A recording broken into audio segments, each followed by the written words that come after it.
It's both an honour and a real sorrow to say a few words about the wonderful Uncle Jack Charles. When he died on the 13th of September, we lost a trailblazer, a fearless truth teller and a remarkable artist.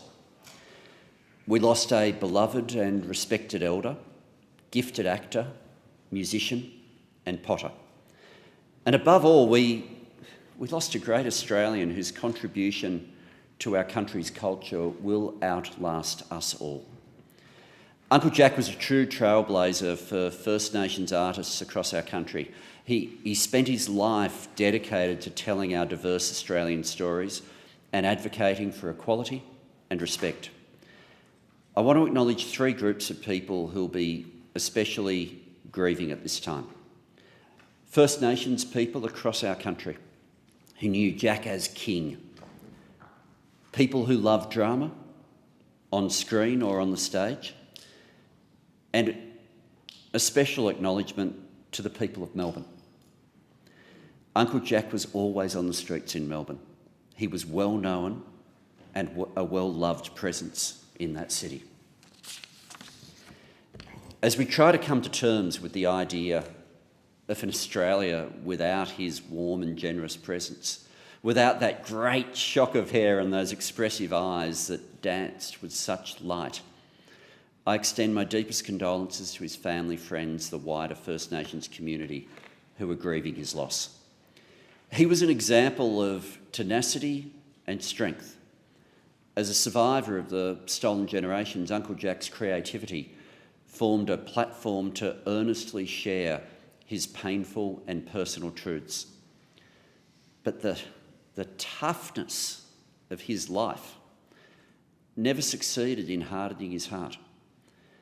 And every time he opened that heart to us, he opened our eyes. Every time he shared himself and his story, he made the rest of us a little bigger and a little better. In the words of Wiradjuri actor Luke Carroll, he was so small in stature, but once he opened his mouth and his voice came out, it could go across the Pacific. I'm so pleased that in his later years, Uncle Jack received the recognition he deserved. He was acknowledged through multiple awards for his life of advocacy, and earlier this year he was celebrated at the NAIDOC as the NAIDOC Male Elder of the Year, honouring his lifetime of activism and his arts contribution. Uncle Jack paved the way in so many ways for the next generation of emerging First Nations artists, and I know the impact of his inspiration will be felt for a very long time to come. He created a window for us to witness the enduring pain amongst his community. He inspired many to persist with sharing their truths and finding strength through that truth. Uncle Jack often stated that his life was saved through theatre and the arts, but he gave so much back to them in return. As the writer and actor Nakia Louis said, he lit up rooms, he lit up screens and stages.